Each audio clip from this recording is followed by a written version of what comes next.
অনুরাগের ছোঁয়ায় পিতা ম্যাম ভিক্টর ও জয় চায় না যে দীপার বিয়েটা হোক। অনেকভাবেই চেষ্টা করছে জয় যাতে দীপার বিয়েটা আটকানো যায়, কারণ দীপা তো জয়ের বৌদি ভাই ছিল। জয় চায় না যে সোনার উপর নিজের বৌদি ভাই যাতে অন্য কোথাও চলে যাক। অর্জুনের সাথে বিয়ে হলে তো দীপারা অন্য কোথাও চলে যাবে, যেটা মানতে পারছে না জয়। অন্যদিকে দীপা চায় নিজের জীবনটাকে আবার নতুন করে শুরু করতে, নিজের জীবনটাকে আবার একটা সুযোগ দিতে। দীপা তো কখনো ভালোবাসা পায়নি, কত না অবহেলা সহ্য করেছে দীপা, যার কারণে লাবণ্য সেনগুপ্ত নিজের বাড়ি থেকে অর্জুনের সাথে দীপার বিয়েটা দিতে চায়, কিন্তু জয় সেটা মানতে পারছে না। জয় অনেক বাহানা করছে, বলছে যে আমাদের বাড়ির টাকা দিয়ে বিয়ে করবে। তাই দীপা 6 মাস পর নিজের বিয়েটা নিজের টাকা দিয়েই সম্পন্ন করতে চাচ্ছে। হ্যাঁ, দীপা কখনো কোনো কাজে হারেনি, যার কারণে দীপা এটাতেও জয় হলো, নিজের টাকা দিয়েই নিজের বিয়েটা করছে। দীপা সাজুগুজু করে আসলো রিসিপশন পার্টিতে। সবাই দীপাকে দেখে অনেক চমকে গেল এবং অনেক সুন্দরও লাগছিল দীপাকে, যেটা দেখে অর্জুনও মুগ্ধ হয়ে গেল।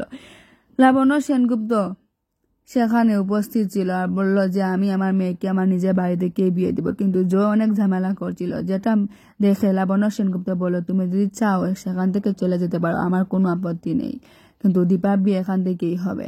হ্যাঁ বন্ধুরা, তখন জয় কোনো উপায় না পেয়ে সেখানে সূর্যকে নিয়ে আসলো। সূর্যকে ফোন দিয়ে সেখানে হাজির করলো। সূর্য এসে দীপাকে বলল যে দীপা তুমি কেন বিয়েটা করছো? তুমি 6 মাস আগেই তো রূপার জন্য সোনার জন্য তুমি অর্জুনের সাথে বিয়ের অভিনয় করছো, তাহলে এখন কেন সিদ্ধান্তটা নিলে? তখন সূর্য বলল আমাকে তুমি আবার একটা সুযোগ দাও। তখন দীপা বলল না, আমি আর কখনো কোনোভাবেই আপনাকে সুযোগ দিতে পারবো না ডাক্তারবাবু, আপনি কেন ফিরে এসেছেন? আমি চাই আমার নিজের জীবনটাকে নতুন করে গোছাতে, আপনি আমার জীবন থেকে চলে যান। আমার মেয়েদেরকে যে ভালোবাসে আমি তার সাথেই আমার বাকিটা জীবন কাটিয়ে দিতে চাই।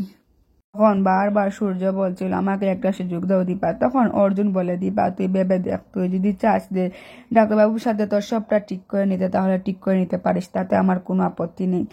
হ্যাঁ বন্ধুরা, অন্যদিকে সূর্য নিজের মেয়েদের অধিকার অন্য কাউকে দিতে চায় না। সূর্য বলল আমি আমার মেয়েদেরকে অন্য কারোকে বাবা রাখতে দিব না, আমি আমার মেয়েদেরকে আমার সাথে নিয়ে যাব। তাহলে কি বন্ধুরা, সূর্য কি নিজের মেয়েদেরকে নিয়ে চলে যাবে আর দীপার বিয়েটা বেচতে যাবে? আপনারা কি দেখতে চান, সূর্য দীপা নাকি অর্জুন দীপা? কমেন্ট বক্সে জানাবেন বন্ধুরা। আমি কিন্তু চাই দীপা ও অর্জুনের বিয়েটা হোক। আজকে এই পর্যন্তই বন্ধুরা।